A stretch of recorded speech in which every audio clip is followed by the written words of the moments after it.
إسحاق قال كنت إلى جنب زيد بن أرقم فقيل له كم غزا النبي صلى الله عليه وسلم من غزوة؟ قال 19. قيل كم غزوت أنت معه؟ قال 17. قلت فأيهم كانت أول؟ قال الأسيرة بالأسيرة. فذكرت لقتادة فقال الأسيرة. لا إله إلا الله.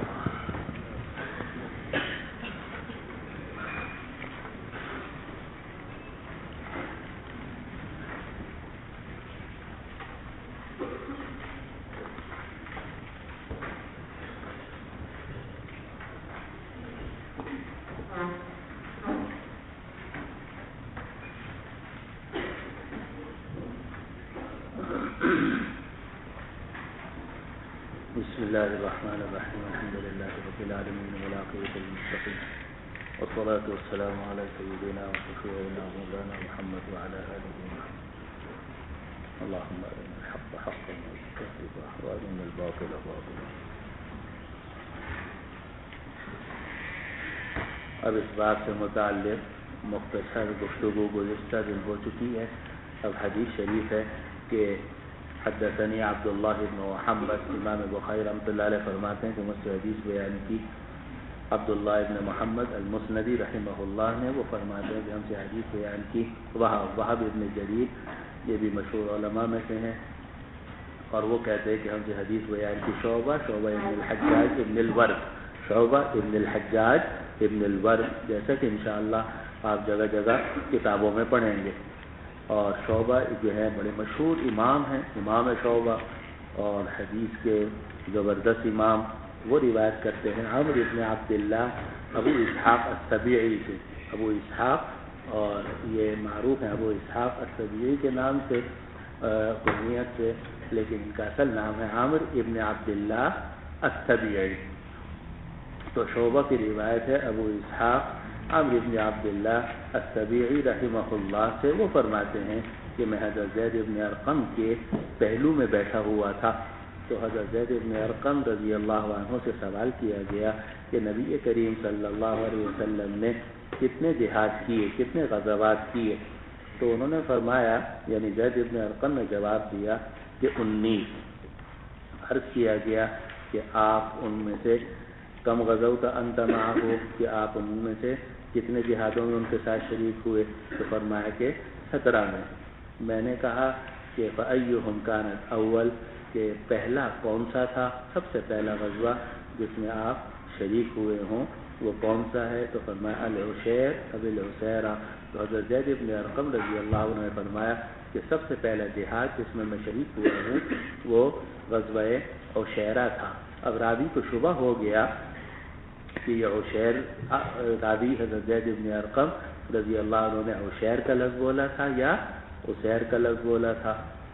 تو شعبہ کہتے ہیں کہ میں نے قتادہ سے پوچھا، ذکر کیا، تو فقال العشیرہ. تو قتادہ ابن دعامہ رحمہ اللہ نے فرمایا کہ یہ لفظ جو ہے یہ عشیرہ ہے. یہ روایت ہے جس کو امام بخاری رحمۃ اللہ علیہ نے یہاں ذکر کی، اور مقصد اس روایت سے یہ ہے کہ غزوہ عشیرہ کے اندر حضرت زید بن ارقم رضی اللہ عنہ بھی شریک. مقصد یہ ہے کہ یہ پہلا غزوہ تھا جس میں حضرت زید بن ارقم رضی اللہ عنہ شریک ہوئے.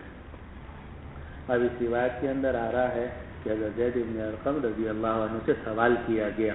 اب سوال کرنے والے کون تھے؟ یہ روایت تو خاموش ہے، اس میں تو ہے فقیلہ کہ کہا گیا، لیکن اگر آپ اس روایت کو کی مزید تفصیل دیکھنا چاہیں تو یہ صفحہ 642 پر دیکھ لیجیے.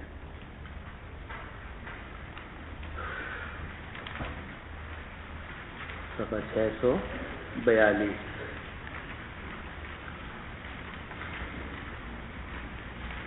اب یہ آپ دیکھ رہے ہیں کتاب التفسیر ہے، اور کتاب التفسیر سے پہلے جو آخری باب قائم کیا امام بخاری رحمۃ اللہ علیہ نے سارے غزوات کے بیان کرنے کے بعد، بدر، احد اور ان سب کے بیان کرنے کے بعد باب قائم کیا کہ باب کم غزا النبی صلی اللہ علیہ وسلم، کہ نبی کریم صلی اللہ علیہ وسلم نے کتنے غزوات کیے تھے.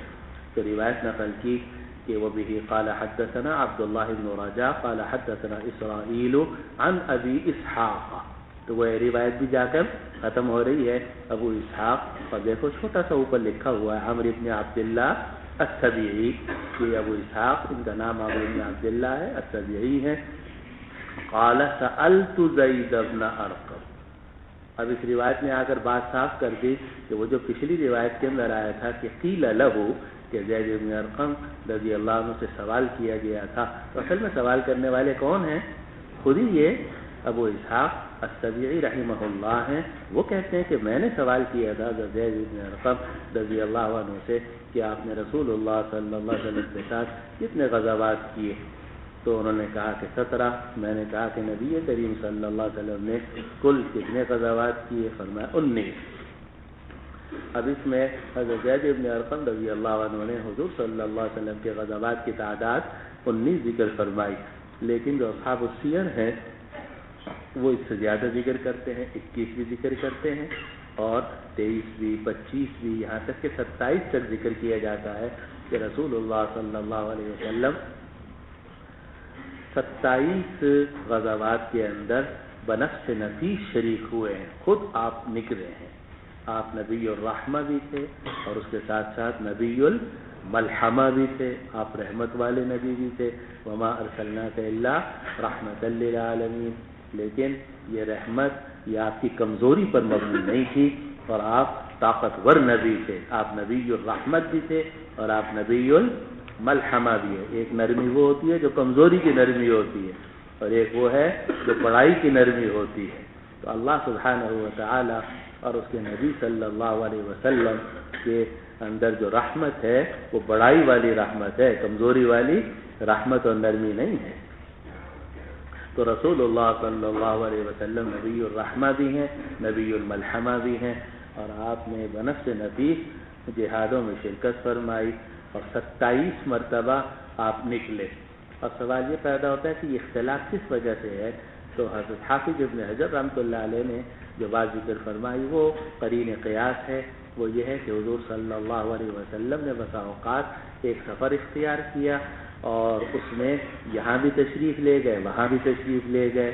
تو اگر یہ دیکھا جائے کہ سفر ایک تھا تو وہ غزوہ ایک کہہ دیا گیا، لیکن اگر یہ دیکھا جائے کہ پہلے آپ ادھر تشریف لے گئے پھر آپ ادھر بھی تشریف لے کر گئے تو اس لحاظ سے دیکھا جائے تو غزوات کی تعداد 2 ہو جاتی ہے، ایک سے بڑھ کے 2 ہو جاتی ہے. تو اس طرح کی جو جزئیات ہیں ان کی وجہ سے تعداد کے اندر یہ فرق آ رہا ہے. تو غزوات کی جو تعداد زیادہ سے زیادہ ذکر کی گئی ہے وہ ہے 27 اور سرایا جو ہیں ان کی تعداد بھی میں بھی کافی اختلاف ہے کہ کتنے سرایا آپ نے بھیجے. تو اس کی تعداد جو ہے وہ 70 تک بیان کی گئی ہے، 70 تک، بلکہ 70 سے بھی کچھ زیادہ. تو اگر دیکھا جائے سرایا اور غزوات کو تو حضور صلی اللہ علیہ وسلم نے 10 سال کے اندر 100 سے زیادہ لشکر روانہ فرمائے ہیں، جن میں سے 27 کے اندر حضور صلی اللہ علیہ وسلم نے بنفس نفیس شرکت فرمائی ہے اور باقی سرایا جو ہیں ان میں صحابہ رضوان اللہ علیہم اجمعین کو بھیجا گیا ہے. سمجھ رہے ہیں بات کو؟ اب یہ جو آ رہا ہے کہ قلت فأیہم کانت اولا، تو فأیہم کانت اس کی تعویل کیسے ہوگی؟ ایہم اور کانت. تو علماء نے فرمایا کہ جو ترمذی کی روایت ہے اس میں تو ہے فأیتہن کانت اولا. ترمذی کی یہی روایت ترمذی میں بھی آئی ہے، لیکن ترمذی کی روایت کے اندر یہ لفظ آیا ہے فأیتہن کانت اولا، کہ ان غزوات کے اندر کون سا غزوہ پہلا تھا. لیکن اگر یہ روایت لی جائے جسے امام بخاری رحمۃ اللہ علیہ نے ہمارے سامنے ذکر فرمایا ہے تو اس میں تعویل کرنی پڑے گی کہ فأیہم اے فأی غزوتہم کانت اولا، ان صحابہ رضوان اللہ علیہ اجمعین کے غزوات میں کون سا غزوہ پہلا تھا. فأی غزوتہم کانت اولا، تو فرمایا کہ العشیر یا یہ فرمایا کہ حسین. یہ نیچے کے راویوں کو شبہ ہوا ہے کہ لفظ عشیر تھا یا حسیرہ ذکر کیا گیا، لیکن باقی جتنے متاخرین ہیں وہ سب متفق ہیں کہ یہ لفظ عشیر نہیں ہے بلکہ لفظ جو ہے عشیرہ ہے. اور جس جگہ کا نام ہے جس جگہ تک جناب رسول اللہ صلی اللہ علیہ وسلم تشریف لے گئے تھے. اور باقی غزوۃ العسرہ، غزوۃ العسرہ یہ تو کہا جاتا ہے غزوہ تبوک کو، جیسا کہ قرآن مجید میں آتا ہے کیا ہے والذین والذين اتبعوه في ساعة العسرة من بعد ما كاد يزيغ قلوب فريق منهم ثم تاب عليهم إنه بهم رؤوف رحیم. تو ساعة العسرة تنگی والا، آپ کو پتہ ہے کہ یہ غزوہ تبوک جو ہوا یہ سخت تنگی کی حالت میں ہوا تھا، کھجوروں کے پکنے کا زمانہ تھا الی آخری. تو غزوہ تبوک کو کہا جاتا ہے غزوۃ العسرہ، اور غزوۃ العشیرہ اگر کہا جائے گا تو غزوہ تبوک کو کہا جا سکتا ہے، غزوۃ العشیرہ سے اس کا کوئی تعلق نہیں ہے. اس لیے راجح یہی ہے کہ یہ لفظ عشیرہ ہے، عشیرہ نہیں ہے. فذکرت لقتادہ، شعبہ کہتے ہیں کہ میں نے یہ حدیث مجھے سنائی تھی ابو اسحاق نے. وہ شبہ جو تھا وہ کس کو ہوا تھا؟ یہ جو شبہ ہوا تھا یہ کس کو شبہ ہوا تھا؟ ابو اسحاق السبی کو شبہ ہوا تھا کہ زید بن ارقم رضی اللہ عنہ نے عشیرہ بالمعجمہ ذکر کیا تھا یا عشیرہ بالمہملہ. معجمہ مہملہ تو سمجھتے ہیں، معجمہ کا مطلب جس پہ نقطے ہوں اور مہملہ جس پہ نقطے نہ ہوں. تو یہ لفظ جو تھا معجمہ ذکر کیا تھا یا مہملہ، تو یہ ابو اسحاق السبی کو شعبہ کو شبہ تھا. شعبہ نے جا کر جب ابو اسحاق سبی کو شعبہ تھا تو شعبہ نے جب جا کر یہ روایت حضرت قتادہ ابن دعامہ رحمہ اللہ سے ذکر کی تو حضرت قتادہ رضی اللہ رحمہ اللہ نے یہ بات فرمائی کہ نہیں، یہ لفظ کیا ہے؟ یہ عشیرہ ہے، عشیرہ نہیں ہے. فقال العشیرہ، انہوں نے فرمایا کہ عشیرہ. یہ قتادہ ابن دعامہ یہ مشہور تابعی ہیں اور مشہور محدث ہیں جن کے حفظ کا واقعہ آپ نے نفت العرب کے اندر شاید پڑھا ہوگا، یاد ہے نہیں کچھ. اور ایک قتادہ ابن النعمان رضی اللہ عنہ ہیں، وہ صحابی ہیں، ان کا بھی ذکر کتابوں کے اندر انشاءاللہ آ جائے گا. چلیے. باب ذکر النبی صلی اللہ علیہ وسلم من يفطر ببدر. وبه قال حدثني احمد بن عثمان قال حدثنا شريح بن مسلمة قال حدثنا ابراهيم بن يوسف عن ابي اسحاق رحمه الله تعالى قال حدثني عمرو بن ميمون رحمة الله عليه انه سمع عبد الله بن مسعود رضي الله عنه حدث عن سعد بن معاذ رضي الله تعالى عنه انه قال كان صديقا لأمية بن خلف وقال صديقا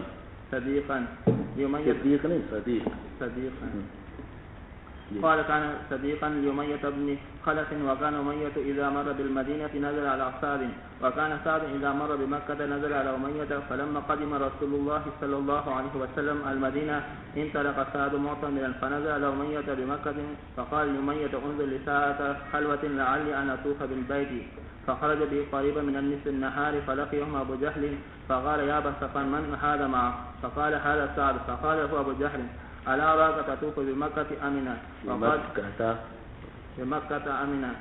وقد آويتم السبات وزعمتم أنكم تنصرونهم وتعينونهم أما والله لولا أنك مع أبي صفوان ما رجعت إلى أهلك سالما.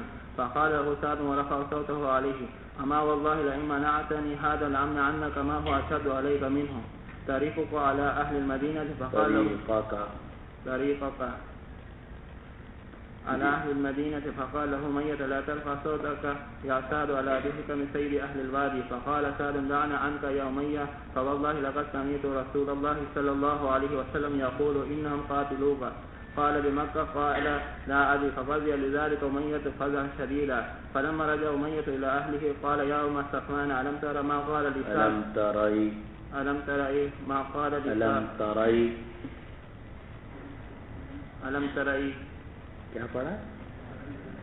ألم ترى جی ألم ترى ما قال لسعد؟ قالت وما قال لك؟ قال زعم أن محمدا أخبرهم أنهم قاتلية فقتلوه بمكة. قاتلون یا نون گرا پھر ادغام اور پھر یا کی وجہ سے کسرہ بنہم قاتلیہ. جی فقتله بمكة. قال لا أبي. فقال أمية والله لا أخرج من مكة. فلما كان يوم بدر استنفر أبو جهل الناس قال أدركوا عيالكم. فكره أمية أن يخرج فأتاه أبو جهل فقال يا أبا صفوان إنك متى يراك الناس قد تخلفت وأنت سيد أهل الوادي تخلفوا معك فلم يزل به أبو جهل حتى قال أما إذ غلبتني فوضع إلى أشترين أجود بعير بمكة. ثم قال أمية يوم صفوان جهزني، فقال له يا أبا صفوان وقد نسيت ما قال لك أخوك اليثربي؟ قال لا، وما أريد أن أجوز معهم إلا قريبا. فلما خرج أمية أخذ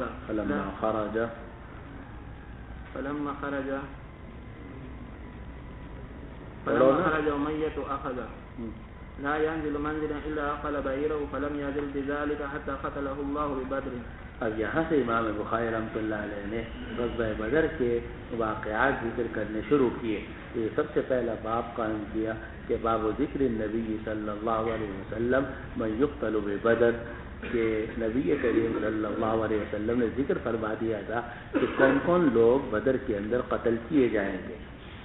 کچھ وہ لوگ تھے جن کے بارے میں حضور صلی اللہ علیہ وسلم نے رات کو، صبح کو جہاد ہونے والا تھا اور رات کو حضور صلی اللہ علیہ وسلم نے متعین فرما دیا کہ دیکھو یہ فلاں کافر اس جگہ پہ قتل کیا جائے گا، فلاں کافر اس جگہ میں قتل ہوگا، فلاں کافر اس جگہ میں قتل کیا جائے گا. اور صحابہ رضوان اللہ علیہ اجمعین فرماتے ہیں کہ خدا کی قسم کوئی ایک کافر بھی اس جگہ سے نہیں ہٹا، وہیں اس کو قتل کیا گیا. تو یہ حضور صلی اللہ علیہ وسلم نے پیشین گوئی فرمائی تھی.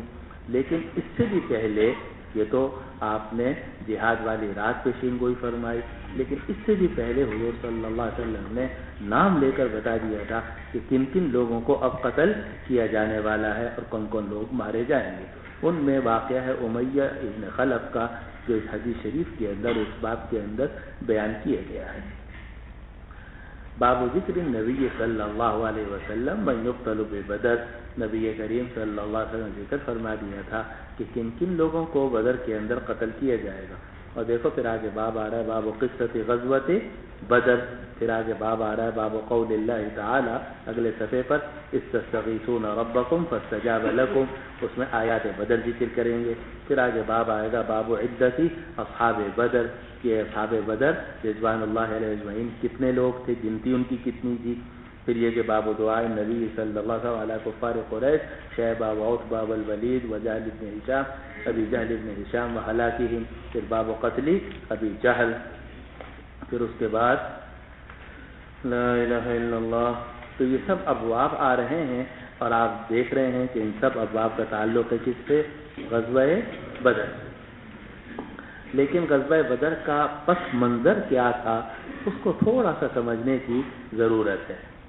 تو ہم نے کل کے سبق میں آپ حضرات کے سامنے یہ بات بیان کی تھی کہ جو پہلا سال ہے اس میں حضور صلی اللہ علیہ وسلم مدینہ منورہ ہی میں رہے اور آپ اندرونی معاملات کو ٹھیک کرتے رہے تاکہ اسلامی مملکت اور حکومت جو ہے وہ ہر طریقے سے محفوظ ہو. اور آپ نے میثاق مدینہ کیا اور یہود کے ساتھ معاہدہ کیا. پھر اس کے بعد اگلے سال آیت بھی نازل ہو گئی اذن للذین یقاتلون بانہم ظلموا، اور حضور صلی اللہ علیہ وسلم نے باہر نکلنا شروع کیا اور یہ دیکھنا شروع کیا کہ قریب قریب میں کون کون سے قبائل ہیں، ان کے ساتھ کیا معاملات کرنے ہیں.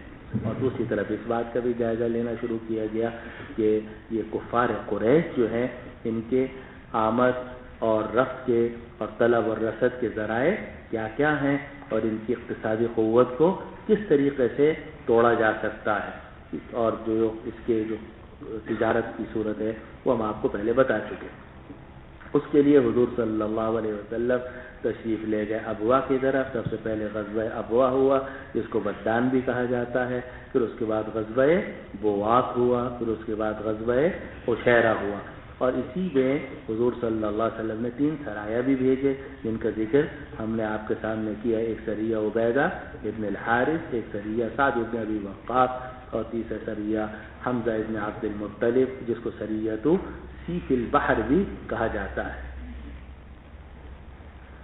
جب حضور صلی اللہ علیہ وسلم غزوہ عشیرہ سے واپس آئے جس کا ذکر ابھی ہم نے پڑھا ہے، غزوہ عشیرہ سے واپس آئے تو علماء نے لکھا کہ شاید 10 دن بھی نہیں گزرے تھے.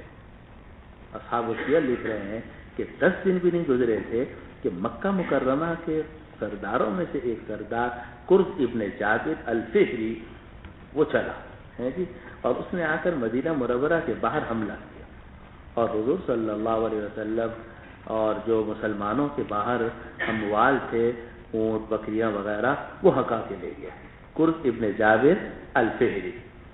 تو جب مسلمانوں کو یہ اطلاع ملی کہ اس طرح کا یہ حملہ ہوا ہے اور وہ اپنے ساتھیوں کے ساتھ آیا اور ہمارے اونٹوں اور بکریوں وغیرہ پر قبضہ کر کے بھگا کے ان کو لے گیا، تو رسول اللہ صلی اللہ علیہ وسلم اس کے تعاقب میں نکلے، خود حضور صلی اللہ علیہ وسلم اس کے تعاقب میں نکلے، اور اس کو کہا جاتا ہے غزوہ بدر الاولی، اس کو کہا جاتا ہے غزوہ بدر الاولی، جس کا ذکر کتابوں میں آتا ہے، اور اس کو غزوہ صفوان سین سے غزوہ صفوان بھی کہا جاتا ہے بالسین، اور کیونکہ حضور صلی اللہ علیہ وسلم بدر تک تشریف لے گئے تھے، اور بدر کے قریب ایک جگہ ہے صفوان، وہاں تک تشریف لے گئے تھے، تو وہاں سے بدر قریب ہے تو اس کو غزوہ صفوان بھی کہتے ہیں، کیونکہ صفوان تک آپ تشریف لے گئے تھے اور قریب میں بدر ہے، اس لیے اس کو غزوہ بدر الاولی بھی کہا جاتا ہے۔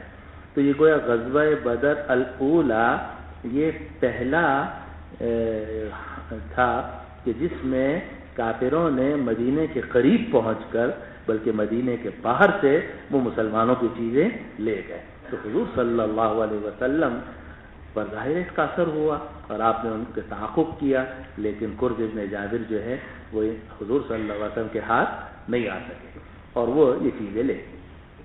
یہ قرظ ابن جابر بھی عجیب ہیں، بعد میں اللہ سبحانہ و تعالی نے ان کو اسلام کی توفیق عطا فرمائی اور رضی اللہ عنہ صحابی بنے بڑے، اور ایسے صحابی بنے کہ آپ نے قبیلہ عقل اور قبیلہ عرینا کا قصہ پڑھی لیا، نور الانوار میں بھی پڑھا اور مشکات میں بھی پڑھا، اشربوا من ابوالہا والبانہا وغیرہ، تو اس میں قبیلہ عقل اور عرینا کے لوگوں نے جو حضور صلی اللہ علیہ وسلم کے چرواہے کو قتل کیا تھا، ہے نا، اور پھر اس کے بعد آپ کے اونٹ اور بکریاں سب ہکا کے لے گئے تھے، تو جب وہ لے گئے تو ان کے پیچھے تعاقب کے لیے جو آپ نے بھیجا تھا وہ کس کو بھیجا تھا؟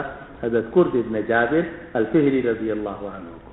تو ایک وہ وقت تھا کہ قرظ ابن جابر نے حملہ کیا اور آ کر حضور کی اور مسلمانوں کی جناب مویشی لے کر چلے گئے، اور پھر کچھ ایک وقت بعد وہ ہوا کہ صحابی سے یہ ان کو حضور صلی اللہ علیہ وسلم نے عقل اور عرینا کے لوگوں کے تعاقب میں بھیجا، اور وہ یہ کامیاب آئے اور عقل اور عرینا کے لوگوں کو پکڑ کر لائے، اور پھر ان سے اس کا قصاص لیا گیا، اس کا ذکر کتابوں میں موجود ہے اور انشاءاللہ تعالی احادیث میں اب بھی آئے گا۔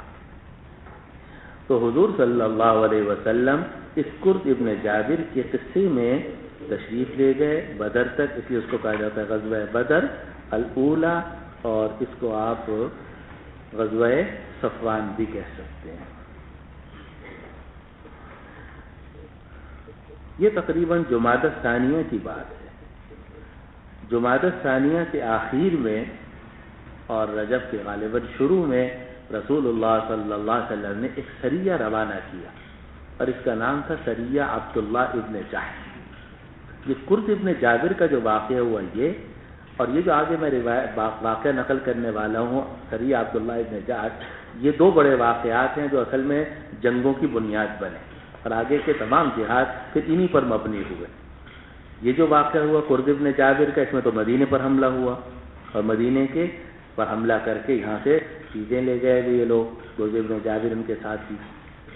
دوسرا واقعہ ہوا سریہ عبداللہ ابن جحش کا، اور اس کا قصہ یہ ہوا کہ رسول اللہ صلی اللہ علیہ وسلم نے 12 صحابہ کو منتخب کیا اور ان پر امیر بنایا حضرت عبداللہ ابن جحش رضی اللہ عنہ کو، اور ان کو ایک خط دیا اور کہا کہ تم یہاں سے چلو اور فلاں مقام پر جب پہنچ جاؤ اور 2 دن مسلسل چلتے رہو، جب وہاں پہنچ جاؤ گے اس کے بعد میرا یہ خط کھولنا، اور اس خط کھول کر جو کچھ اس میں لکھا ہو اس کے مطابق عمل کرنا، اور تم میں سے اپنے ساتھیوں کو اختیار دے دینا کہ اگر کوئی وہ اس پر عمل کرنا چاہے تو ٹھیک ہے، اور نہ عمل کرنا چاہے تو واپس آ جائے۔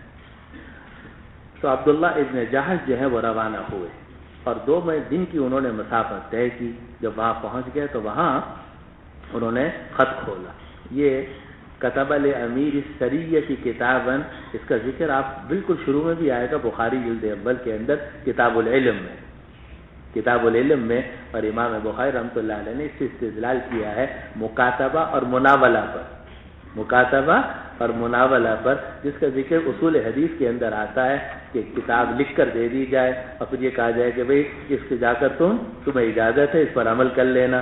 تو حضور صلی اللہ علیہ وسلم نے گویا بالکل شروع میں، اور اس سے ایک اور بات بھی ثابت ہو رہی ہے، وہ یہ کہ لکھنے پڑھنے کا رواج تھا یا نہیں تھا.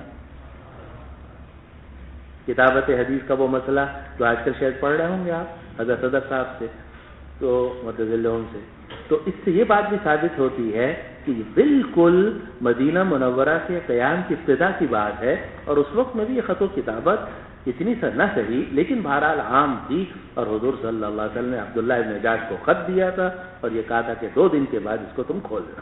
چنانچہ عبداللہ ابن جاش نے 2 دن کے بعد جب خط کھولا تو اس میں لکھا ہوا تھا کہ تم بطن نخلہ پہ پہنچو، یعنی طائف اور مکہ مکرمہ کے قریب جو جگہ ہے وہاں پہنچو، اور وہاں جا کر دیکھو کہ یہ قبیلہ قریش کے تجارتی قافلوں کا کیا حال ہے اور ان کا راستہ کیا ہے. اور یہ تھا بڑا خطرناک کام، اس لیے کہ بالکل مکہ مکرمہ کے قریب پہنچ کر، اور طائف اور مکہ مکرمہ کے درمیان مدینہ منورہ سے اتنا دور 11-12 آدمی سخت خطرے میں ہو سکتے تھے. اس لیے رسول اللہ صلی اللہ علیہ وسلم نے بھی اجازت دی اور عبداللہ ابن جاحش نے بھی اعلان کر دیا کہ ہمیں ادھر جانا ہے. اب اگر کوئی آدمی ہمارے ساتھ نہیں جانا چاہتا تو اسے واپس جانے کی اجازت ہے. لیکن ان 12 حضرات میں سے کسی نے بھی واپسی کو قبول نہیں کیا اور یہ حضرات چلے. عبداللہ ابن جاحش ان کے امیر تھے. ان میں سعد ابن ابی وقاص رضی اللہ عنہ، عتبہ ابن غزوان، عکاشہ ابن محصن اور بھی دوسرے، عکاشہ ابن محصن اور دوسرے حضرات ہیں جن کا ذکر کتابوں میں آتا ہے. ابھی یہ طائف کے قریب نہیں پہنچے تھے کہ ایک قصہ پیش آ گیا. وہ یہ کہ عتبہ ابن غزوان اور سعد ابن ابی وقاص رضی اللہ عنہما ان کا اونٹ گم ہو گئے.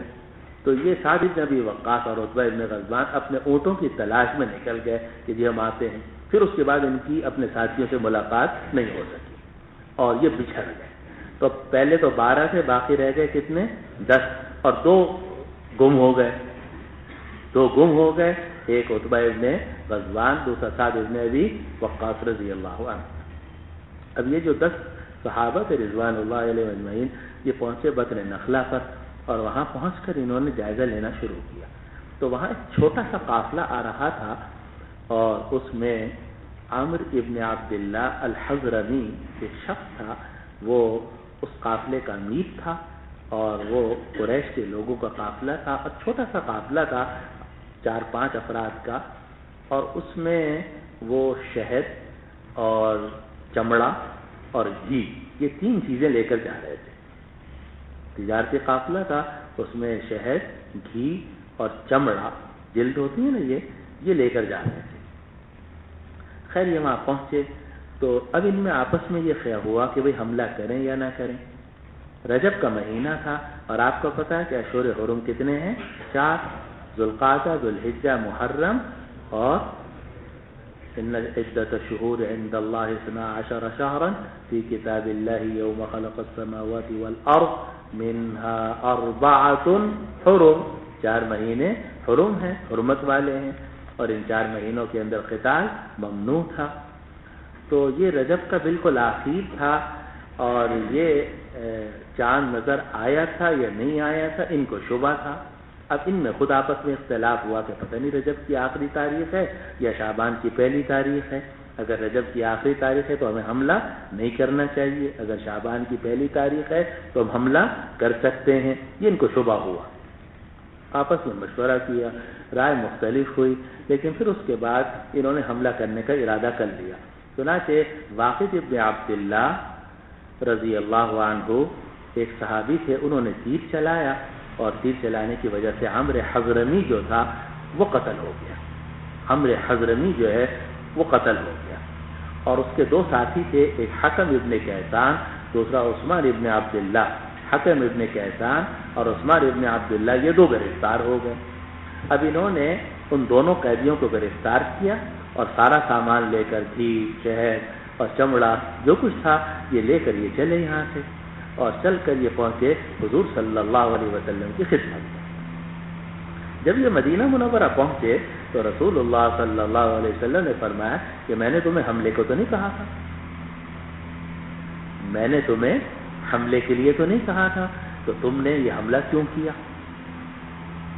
اور پھر یہ کہ حملہ، اچھا ادھر پورے وہاں قریش میں یہ بات مشہور ہو گئی کہ انہوں نے رجب کے آخری دن میں حملہ کیا ہے، حرام مہینے کے اندر حملہ کیا ہے، اور اس کی حرمت کافروں کے درمیان بھی مسلم تھی اور مسلمانوں کے درمیان بھی مسلم تھی۔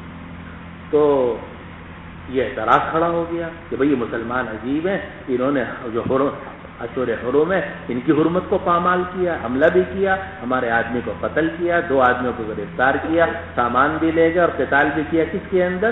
رجب کے مہینے کے اندر۔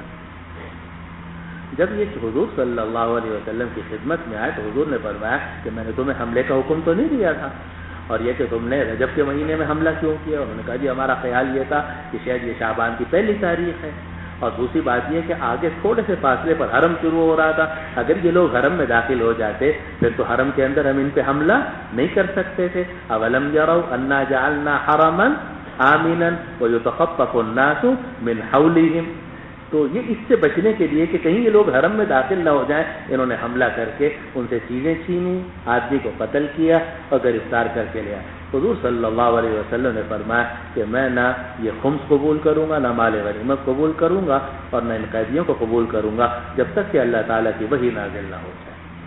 اب یہ صحابہ بڑے پریشان ہوئے کہ ہم نے یہ کام بھی کیا اور جناب حضور صلی اللہ علیہ وسلم نے بھی اس کو قبول نہیں فرمایا۔ یہاں ایک بات بیچ میں اور بھی سمجھ لیں کہ یہ جو حضرت عبداللہ ابن جحش تھے، انہوں نے ایک اور کام کیا، وہ یہ ہے کہ جو ان کو مال غنیمت حاصل ہوا تھا اس کے انہوں نے 5 حصے کیے، اور 5 حصے کرنے کے بعد 4 حصے تو ان مجاہدین میں تقسیم کر دیے جو ان کے ساتھ تھے، خود بھی شریک ہوئے اس میں، اور 5واں حصہ خمس جو ہے یہ حضور صلی اللہ علیہ وسلم کے لیے رکھ لیا کہ یہ مال غنیمت کا خمس ہے جو ہم حضور صلی اللہ علیہ وسلم کو پہنچائیں گے۔ اور کہا جاتا ہے کہ یہ پہلی تقسیم تھی مال غنیمت کی، پہلا مال غنیمت تھا، اور پہلی مال غنیمت کی تقسیم تھی جو اجتہاد سے کی گئی، لیکن بعد میں آپ کو معلوم ہے کہ اللہ سبحانہ وتعالیٰ کی وحی بھی اسی کے مطابق آئی، وَاعْلَمُوا أَنَّمَا غَنِمْتُم مِّن شَيْءٍ فَأَنَّ لِلَّهِ خُمُسَهُ وَلِلرَّسُولِ وَلِذِي الْقُرْبَىٰ، اور یہی حکم ہے کہ 4 حصے مجاہدین میں تقسیم کیے جائیں گے اور 5واں حصہ بیت المال میں، یعنی حضور صلی اللہ علیہ وسلم کی نگرانی میں جو بھی زبانیں۔ بہرحال حضور صلی اللہ علیہ وسلم نے خمس لینے سے انکار کر دیا۔ اب یہ 10 حضرات جو تھے ان کا بڑا مسئلہ کھڑا ہو گیا، مسلمان بھی ان کو ملامت کر رہے تھے کہ تم نے یہ حرام مہینے کے اندر قتال کیا، ہم تو کبھی یہ نہیں سوچ سکتے تھے۔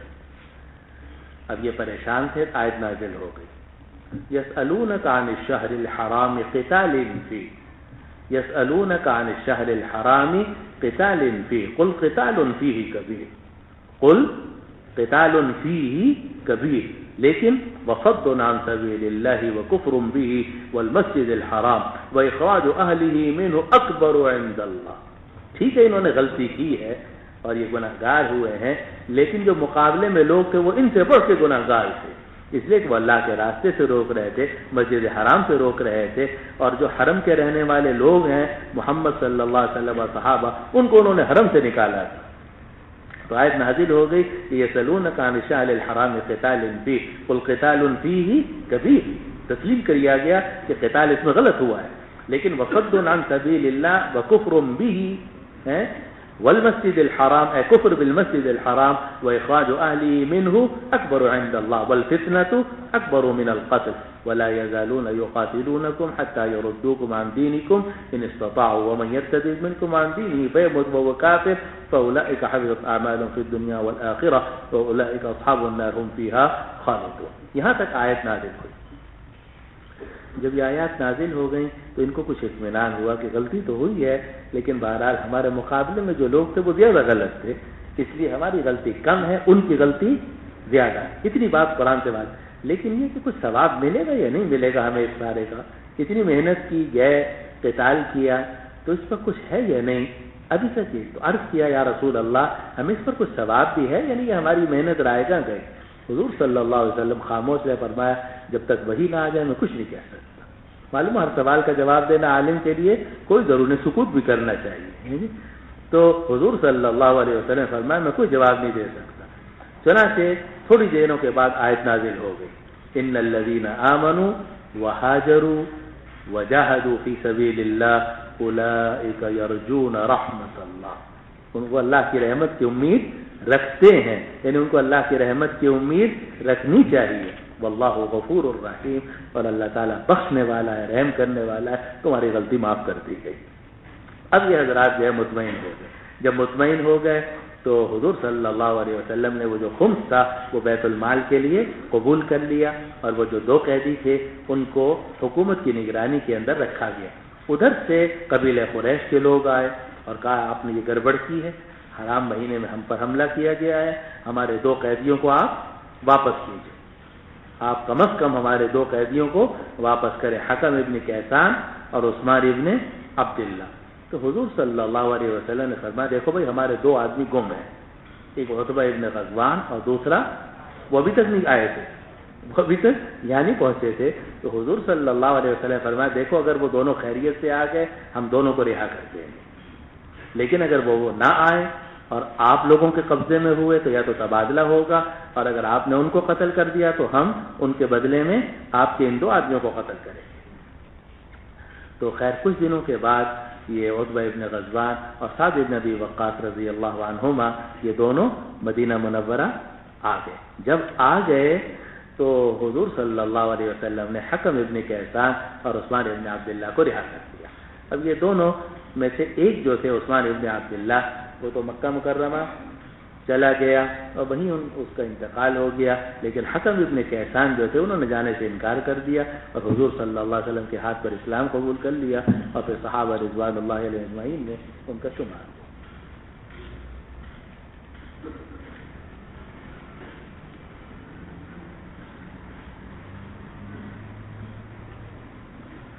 تو یہ 2 واقعے بڑے اہم ہو چکے، ایک کرز ابن جابر کا ادھر سے حملہ ہوا، پھر اس کے بعد دوسرا سریہ عبداللہ ابن جہش کا، اس میں حملہ بھی ہوا، قتل بھی ہوا، گرفتاری بھی ہوئی اور مال غنیمت بھی ہوا۔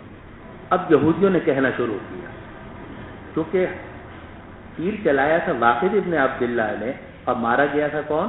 عمرو حضرمی، تو یہودیوں نے کہا کہ واقد ابن عبداللہ وقدت الحرب، اور عمرو حضرمی قتل کیا گیا، امرت الحرب، اور حضرمی تھا تو حضرت الحرب۔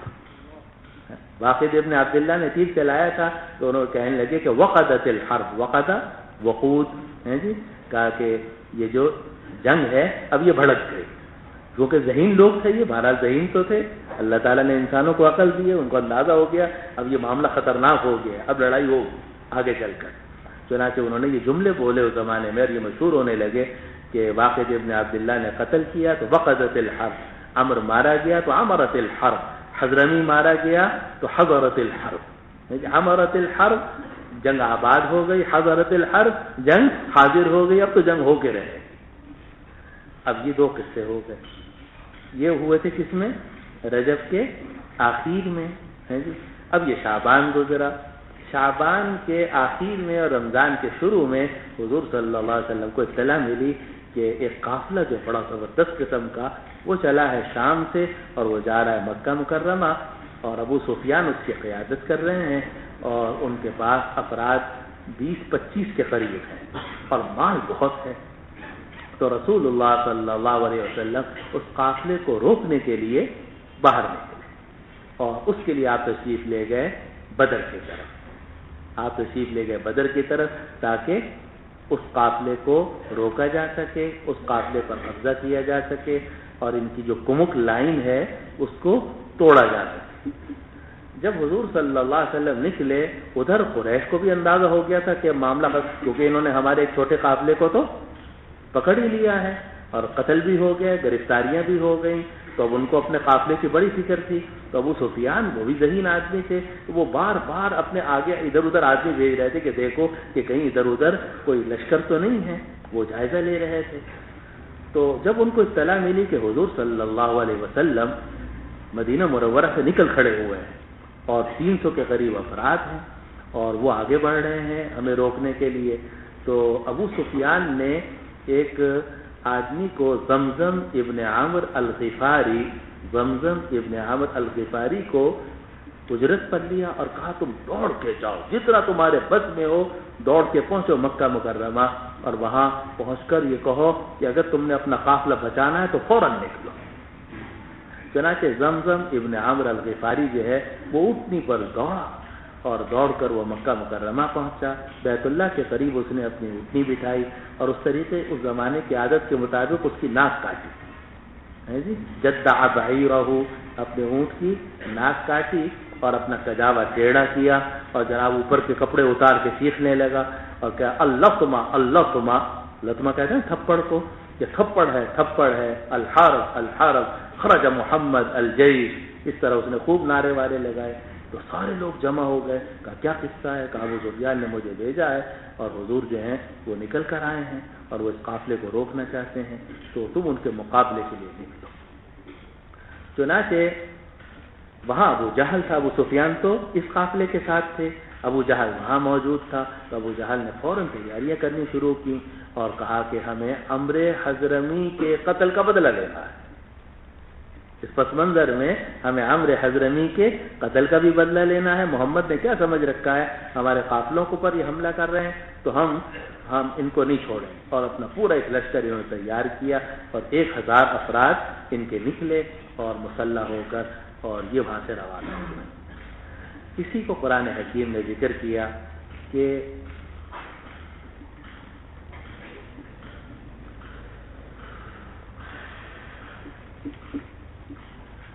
وَتَوَدُّونَ أَنَّ غَيْرَ ذَاتِ الشَّوْكَةِ تَكُونُ لَكُمْ، کہاں ہے جس سے پہلے؟ اعوذ باللہ من الشیطان الرجیم، بسم اللہ الرحمن الرحیم، وَإِذْ يَعِدُكُمُ اللَّهُ إِحْدَى الطَّائِفَتَيْنِ، اللہ وعدہ کر رہا تھا کہ 2 جماعتوں میں سے ایک جماعت تمہیں ملے گی، یا قافلہ ملے گا اور یا وہ لشکر ملے گا۔ وَإِذْ يَعِدُكُمُ اللَّهُ إِحْدَى الطَّائِفَتَيْنِ أَنَّهَا لَكُمْ وَتَوَدُّونَ أَنَّ غَيْرَ ذَاتِ الشَّوْكَةِ تَكُونُ لَكُمْ، تم یہ چاہتے تھے کہ جس میں کانٹا نہیں ہے، وہ قافلہ جس میں کانٹا نہیں ہے، شوکت نہیں ہے، وہ تمہیں مل جائے۔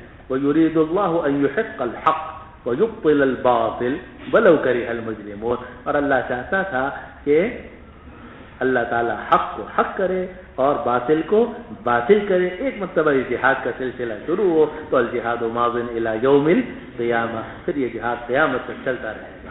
تو اللہ سبحانہ و تعالی جہاد کو جاری فرمانا چاہتے تھے، مسلمان غیر ذات شوکہ کے طلب میں نکلے تھے اور اللہ تعالیٰ ذات شوکہ سے ان کو ٹکرانا چاہتے تھے، تو یہ جو لوگ تھے یہ وہاں سے نکلے مکہ مکرمہ سے 1000 اور ان کے اس لشکر کے ساتھ مسلمانوں کا ٹکراؤ ہوا 1000 اور 313 جیسا کہ معلوم ہے۔ سمجھ رہے ہیں جناب؟ یہ ہے پس منظر اس کا۔ اسی میں یہ واقعہ ہے جو اس وقت آپ کے سامنے ہے، وہ یہ ہے کہ جب زمزم ابن عمرو الغفاری وہاں پہنچا اور اس نے جناب لوگوں کو تیار کیا تو ابو جہل نے کہا نکلو سب، چنانچہ سارے لوگ تیار ہوئے۔ تو ان میں ایک شخص تھا امیہ ابن خلف، اور اس نے مسلمانوں کو بہت ستایا ہے۔ یہ امیہ ابن خلف جو تھا، اس کو یہ پیشین گوئی مل چکی تھی کہ حضور صلی اللہ علیہ وسلم مجھے قتل کریں گے اور میرا قتل ہوگا۔ تو جب یہ غزوہ بدر کے لیے لوگ روانہ ہونے لگے تو یہ گھبرایا کہ سب نکلیں گے تو مجھے بھی نکلنا پڑے گا، جب مجھے نکلنا پڑے گا تو جانتا تھا کہ حضور کی پیشین گوئی کبھی غلط نہیں ہوئی، اور صادق الوعد الامین، کفار بھی کہتے تھے کہ آپ سچے ہیں، وعدے کو پورا کرنے والے ہیں، امانت دار ہیں۔ تو یہ نکلنے سے بچنے لگا اور اس نے کچھ بہانے وہانے کیے، میری طبیعت ٹھیک نہیں ہے، ایسا نہیں وہ نہیں۔ تو جناب یہ جب وہ جہل یہ بڑا تیز تھا، اس نے عقبہ ابن ابی معیط، ایک کافر تھا، بڑا مشہور آدمی ہے، عقبہ ابن ابی معیط، اسے کہا کہ تم ایک کام کرو۔ چنانچہ عقبہ ابن ابی معیط نے کیا کیا کہ دھونی وونی جو دلہنوں کو دی جاتی ہے، دلہنوں کے کپڑوں میں دھونی لگاتے ہیں نا، تو وہ دھونی جو ہے وہ اس نے لی اور انگیٹھی لے کر اس کے پاس گیا۔ کس کے پاس؟ امیہ ابن خلف کے پاس۔ امیہ ابن خلف نے کہا بھائی تم کیوں آئے ہو؟ کہا جی میں آپ کے کپڑوں کو دھونی دینے آیا ہوں، کیونکہ آپ دلہن ہیں، آپ تو یہیں رہیں گی اور آپ تو جہاد میں جنگ میں نہیں نکلیں گی۔ تو اس طریقے سے اس نے اشتعال دلایا اور امیہ ابن خلف نے اندازہ مجبور ہو گیا باہر نکلنے کے لیے۔ اس نے اپنی بیوی سے کہا کہ بھئی تم سامان کی تیاری کرو اور مجھے بھی ابو جہل کے ساتھ نکلنا ہے۔ بیوی نے کہا تمہیں پتہ نہیں ہے کہ تمہارے بارے میں کیا پیشین گوئی ہے، تم تو مارے جاؤ گے، کیوں نکل رہے ہو، مت نکلو۔ کہا مجبوری ہو گئی ہے، لوگ مجھے تانے دے رہے ہیں، نکلنا تو پڑے گا، البتہ میں ایسا کرتا ہوں کہ اپنا اونٹ اور گھوڑا جو ہے اپنے پاس رکھوں گا، جب موقع دیکھوں گا وہاں سے بھاگ آؤں گا۔ جب موقع دیکھوں گا وہاں سے بھاگ آؤں گا۔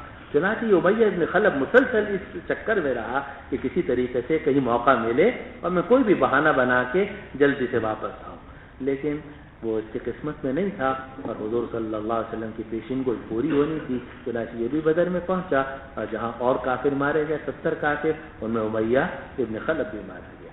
اب اس سے متعلق یہ حدیث ہے جو آپ کے سامنے ہے۔ اب حدیث لے لیں اس پورے پس منظر کو سامنے رکھ کر۔ روایت نقل کی، حدثني احمد بن عثمان قال حدثنا شريح بن مسلمة قال حدثنا ابراهيم بن يوسف عن ابيه عن ابي اسحاق قال حدثني عمرو بن ميمون انه سمع عبد الله بن مسعود حدث عن سعد بن معاذ۔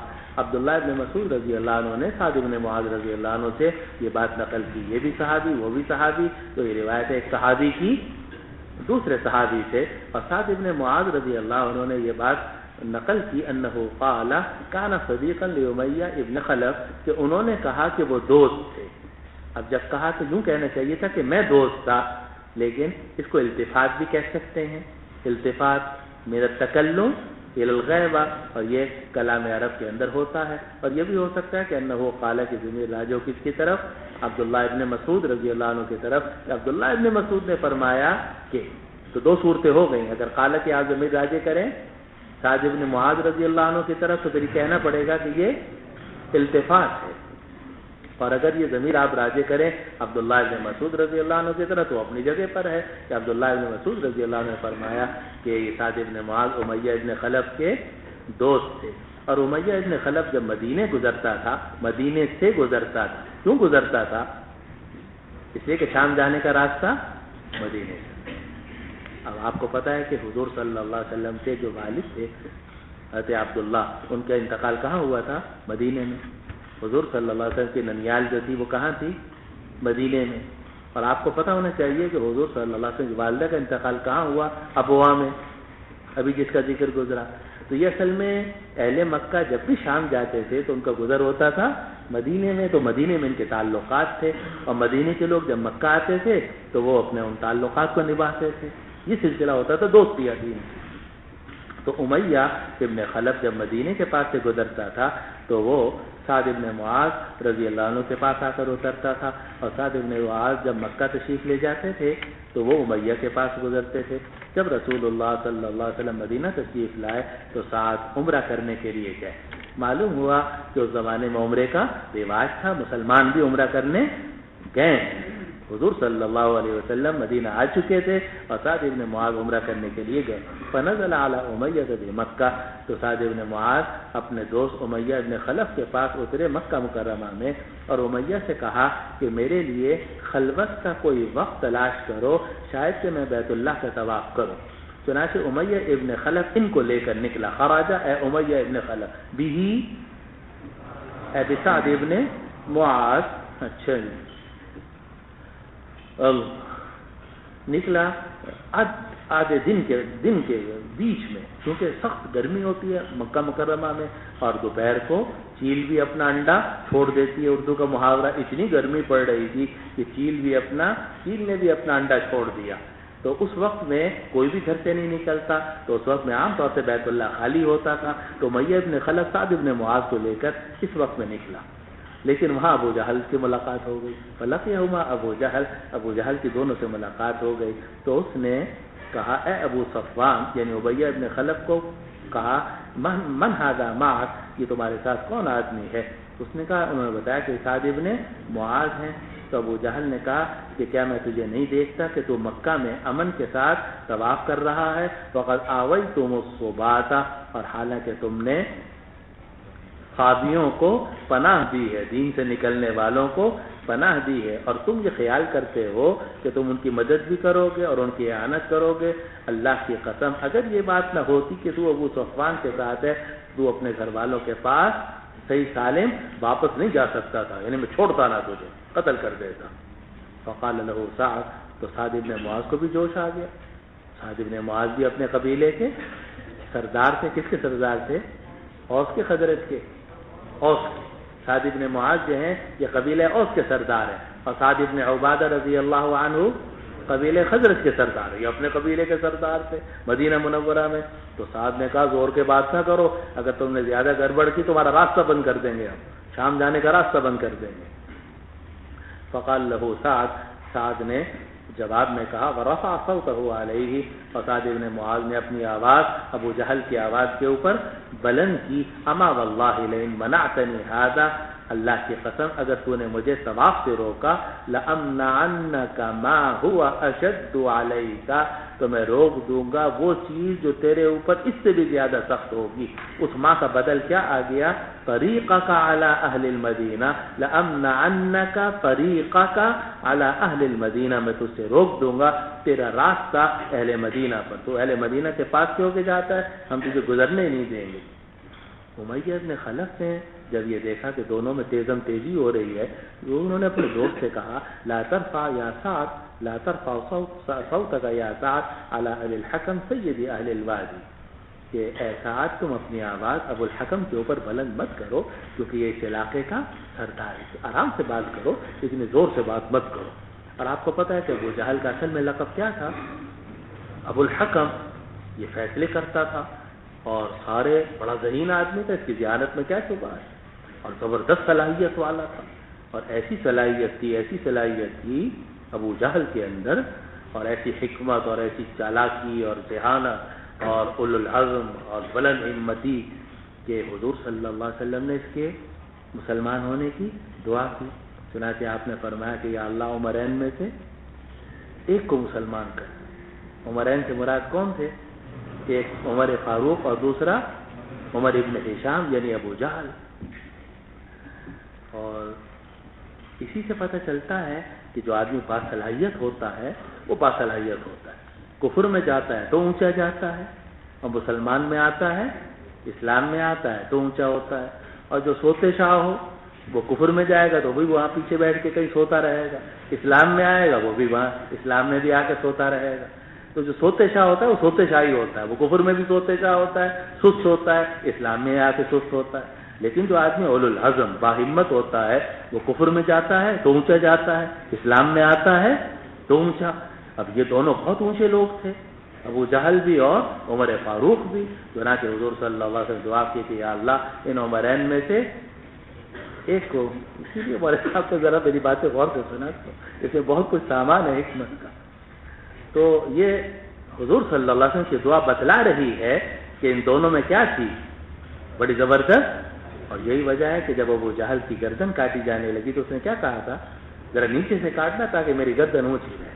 اس وقت میں بھی اس کی جو وہ اولو العزمی اور ہمت اور وہ ختم نہیں ہو رہی تھی اس کی. اور عمر فاروق مسلمان ہوئے تو عمر فاروق کے مسلمان ہونے سے جناب مسلمانوں میں ایک طاقت آ گئی. اور پہلے نماز چھپ کر پڑھا کرتے تو عمر فاروق نے کہا کیسے ہو سکتا ہے کہ ہم چھپ کر پڑھیں، باہر نکل کے مسلمان نماز پڑھنے لگے. تو یہ اس کا لقب تھا ابو الحکم. حضرت تو نہیں تشریف لائے بھائی، ذرا خیال رکھنا جیسی حضرت کے آنے کی آہٹ بھی ہو نا تو بتا دینا. تو اس کا لقب تھا ابو الحکم. لیکن یہ حکمت چونکہ کفر کے لیے استعمال ہوئی تو رسول اللہ صلی اللہ علیہ وسلم نے اس کا لقب کیا رکھا، ابو الجہل. اور نتیجہ یہ ہوا کہ ابو الحکم کا لقب پیچھے چلا گیا اور ابو جہل کا لقب آگے آ گیا. اب دنیا اس کو ابو الحکم کے نام سے نہیں پہچانتی بلکہ ابو جہل، اس لیے کہ اس کی حکمت جو ہے وہ جہالت کے کاموں کے اندر استعمال ہوئی ہے.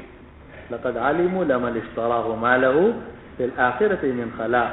آگے وَلَبِئْسَ مَا شَرَوْا بِهِ أَنفُسَهُمْ لَوْ كَانُوا يَعْلَمُونَ. تو اگر علم پر عمل نہ ہو تو وہ علم نہیں بلکہ جہالت ہے. تو یہاں چونکہ علم کو صحیح مقصد کے لیے، حکمت کو صحیح مقصد کے لیے استعمال نہیں کیا گیا تو یہ ابو الحکم نہ رہا، فیصلہ کرنے والے کا باپ نہ رہا. یعنی یہ فیصلہ کرنے والا تھا نا تو لوگوں نے اس کو لقب دیا کہ یہ فیصلہ کرنے والا نہیں ہے بلکہ فیصلہ کرنے والے کا بھی ابا ہے، ابو الحکم ہے جی، یہ فیصلہ کرنے والے کا ابا ہے. یعنی جو فیصلہ کرنے والے ان سے بھی بڑھ کر ان کا بھی سردار ہے. تو امیہ ابن خلف نے کہا کہ لا ترفع صوتک یا سعد علی ابی الحکم. میں نے ایک مرتبہ چلو بیچ میں بات یاد آ گئی، میں نے ایک مرتبہ حضرت قاری طیب صاحب رحمۃ اللہ علیہ سے مدینہ منورہ میں پوچھا قاری طیب صاحب رحمۃ اللہ علیہ سے مدینہ منورہ میں پوچھا، میں نے کہا حضرت یہ کیا بات ہے کہ اس زمانے پہلے زمانے میں بہت تھوڑے سے علماء فارغ ہوتے تھے اور اس زمانے کے اندر بہت سارے علماء فارغ ہو رہے ہیں، لیکن نتیجہ ٹائیں ٹائیں فش. تو یہ خیر جملہ تو نہیں میں نے بولا تھا وہ، لیکن مفہوم یہی تھا. تو حضرت قاری طیب صاحب رحمۃ اللہ علیہ نے اس وقت میں یہ بات ارشاد فرمائی کہ دیکھو اصل بات یہ ہے کہ اس زمانے میں جو ہمارے پاس لڑکے آتے تھے وہ اولو العزم ہوتے تھے، باہمت ہوتے تھے، حوصلے والے ہوتے تھے. اور فرماتا ہے کہ اب جو ہمارے پاس لڑکے آتے ہیں تو وہ ایسے نہیں ہوتے، اولو العزم، باہمت، باحوصلہ نہیں ہوتے. اور فرمایا کہ یہ علم جو ہے یہ کوئی صلاحیت پیدا نہیں کرتا، بلکہ علم کا صرف اتنا کام ہے کہ اندر جو صلاحیت ہے اس کو اجاگر کر دے. علم نور ہے، نور کا کام صلاحیت پیدا کرنا نہیں ہے، بلکہ جو بھی صلاحیت اچھی یا بری ہے اس کو ظاہر کر دینا. النور ظاہر لنفسہ مظہر لغیرہ، ظاہر لنفسہ مظہر لغیرہ، نور کی تعریف ہے. تو نور اگر کمرے کے اندر روشنی نہیں ہے تو آپ کو کچھ پتہ نہیں کہ یہاں گندگی ہے یا اچھائی ہے، لیکن اگر روشنی ہوگی تو جو کچھ ہوگا نظر آ جائے گا. تو اگر طبیعت کے اندر خباثت، اندر ہلکا پن ہے تو وہ علم کے بعد وہ اندر کا جو ہلکا پن ہے، گھٹیا پن، وہ بھی نظر آنے لگتا ہے. تو فرمایا کہ ہمارے یہاں اب باحوصلہ لڑکے نہیں آتے، بلکہ ہلکے درجے کے لڑکے آتے ہیں جن کا مطمع نظر ہلکا ہوتا ہے. یہی وجہ ہے کہ آپ دیکھیں کہ علماء چھوٹی چھوٹی باتوں پہ لڑتے ہیں. وہ کیا ہے کہ ان کا جو سوچ ہے یا ہمت ہے وہ بہت چھوٹی ہے، ان کا ذہن بھی بہت سوچ ہے. کہتے ہیں کسی نے بھوکے سے پوچھا کہ 2 اور 2 کتنے ہوتے ہیں؟ اس نے کہا 4 روٹیاں ہوتی ہیں. اب جس آدمی کے ذہن میں بیچارے کی روٹی سوار ہے تو وہ تو جب بھی آپ اس سے 2 اور 2 4 کا مسئلہ پوچھیں گے تو جواب کیا آئے گا؟ روٹی آئے گی. تو اگر کسی کا ذہن روٹیوں ہی میں گم ہے تو وہ روٹی سے آگے کچھ سوچ ہی نہیں سکتا بیچارہ، اس لیے اس کی ذہنی سطح ہی اتنی ہوتی ہے. تو میں یاد کر رہا ہوں کہ جو آدمی بڑا ہوتا ہے تو وہ کفر میں بھی بڑا ہوتا ہے، پھر اسلام میں بھی آ کے بڑا ہوتا ہے. جو سوتے شاہ ہوتا ہے وہ اسلام میں بھی سوتا رہتا ہے، کفر میں بھی سوتا رہتا ہے. تو یہ جو ابو جہل تھا یہ ابو الحکم تھا سید اہل الوادی. تو امیہ نے کہا کہ ایسا تم اپنی آواز ابو الحکم کے اوپر بلند مت کرو جو اہل وادی کا سردار. دیکھ کے آنا، حضرت تو نہیں تشریف لا رہا، جلدی سے دیکھ کے آؤ. یہیں سے کونے سے ہمارا پچھلے سال میں ایک ساتھی تھا، وہ باہر جا کے دیکھ کے آ جاتا تھا، پھر بتایا تھا نہیں حضرت ابھی تک گھر سے نہیں نکلے. اچھا جی. فقال سعد دعنا عنک یا امیہ. ابو امیہ جب امیہ ابن خلف نے یہ کہا کہ اپنی آواز بلند مت کرو ہمارے سردار پر، تو سعد ابن معاذ رضی اللہ عنہ کو پہلے تو ابو جہل پہ غصہ تھا، اب اس پر بھی غصہ آ گیا. کہا امیہ تیرے بارے میں بھی پیشین گوئی ہے. فقال سعد دعنا عنک یا امیہ. سعد نے کہا امیہ تم ہمیں چھوڑ دو. فواللہ لقد سمعت رسول اللہ صلی اللہ علیہ وسلم، اللہ کی قسم میں نے حضور صلی اللہ علیہ وسلم کو سنا ہے آپ فرماتے تھے کہ انہم قاتلوک، کہ وہ تجھے قتل کریں گے. قال بمکہ، اس نے کہا مکہ میں آ کے قتل کریں گے. قال لا ادری. سعد بن معاذ نے فرمایا کہ مجھے یہ پتہ نہیں ہے، آپ نے یہ بات نہیں فرمائی تھی کہ کہاں قتل کریں گے. ففزع لذلك امیہ فزعا شدیدا. تو امیہ جو ہے اس بات سے بڑا زبردست گھبرا گیا. فلما رجع امیہ الى اہلہ، کہ جب امیہ اپنے گھر پہنچا قال یا ام صفوان الم تری ما قال لی سعد. تو جا کر کہا کہ اے ام صفوان کیا تو نہیں جانتی، ترینا تھا لم داخل ہوا تو نون گر گیا. اے ام صفوان کیا تو نہیں جانتی کہ مجھے سعد نے کیا کہا؟ اس نے کہا تم نے کیا کہا؟ کہا کہ اس نے یہ زعم کیا ہے کہ محمد صلی اللہ علیہ وسلم نے ان کو یہ بات بتلائی ہے کہ وہ مجھے قتل کریں گے. تو میں نے اس سے پوچھا کہ کیا مکہ میں مجھے قتل کریں گے؟ تو اس نے کہا کہ مجھے نہیں معلوم. تو امیہ نے کہا واللہ لا اخرج من مکہ، خدا کی قسم میں مکے سے باہر ہی نہیں جاؤں گا، خدا کی قسم میں مکے سے باہر ہی نہیں جاؤں گا. لیکن جب بدر والا دن ہوا استنفر ابو جہل الناس، ابو جہل نے لوگوں کو نکلنے کے لیے طلب کیا. قال ادرکوا عیرکم، اور یہ کہا کہ اپنے تجارتی قافلے کو محفوظ کرو. ادرکو پالو، پکڑ لو، اپنے تجارتی قافلے کی حفاظت کرو۔ تو امیہ نے اس بات کو مکروہ سمجھا کہ وہ نکلے۔ ابو جہل یعنی امیہ نے نکلنے سے کو ناپسند کیا۔ ابو جہل اس کے پاس آیا اور کہا ابو صفوان جب لوگ تمہیں دیکھیں گے کہ تم پیچھے رہ گئے ہو اور تم تو اہل بادی کے سردار ہو تو وہ بھی پیچھے رہ جائیں گے۔ فلم یزل بھی ابو جہل، تو ابو جہل مسلسل امیہ ابن خلف کے ساتھ لگا رہا کا کیا مطلب؟ اصرار کرتا رہا حتیٰ قال، یہاں تک کہ امیہ ابن خلف نے کہا کہ اگر تم میرے اوپر غالب آ گئے ہو تو اللہ کی قسم جو سب سے عمدہ اونٹ ہے وہ مکہ مکرمہ میں وہ اونٹ خریدوں گا۔ اور پھر امیہ نے کہا کہ ام صفوان میری تیاری کرو۔ بیوی نے کہا ابو صفوان تم بھول گئے ہو جو تمہارے یثربی بھائی نے تمہارے لیے کہا تھا۔ یثربی بھائی سے مراد سعد بن معاذ۔ تو کہا لا، نہیں میں بھولا تو نہیں ہوں، وما اريد ان اجوز معهم الا قریبا، لیکن میں نہیں چاہتا کہ میں ان کے ساتھ جاؤں مگر صرف تھوڑی دور تک۔ فلما خرج امیہ، کہ جب امیہ باہر نکلا، اخذ لا ينزل منزلا الا عقل بعيره، تو وہ نہیں اترتا تھا کسی جگہ میں مگر اپنا اونٹ باندھ دیتا تھا۔ سوچتا تھا چلو یہاں تک آ گیا ہوں، تھوڑی دور اور چلوں گا پھر واپس چلا جاؤں گا۔ فلم یزل بذلک، اور اسی طریقے سے یہ معاملہ رہا حتی قتلہ اللہ ببدر، یہاں تک کہ اللہ تعالی نے اس کو بدر میں لے جا کے قتل کر دیا۔ اللہ سبحانہ و تعالی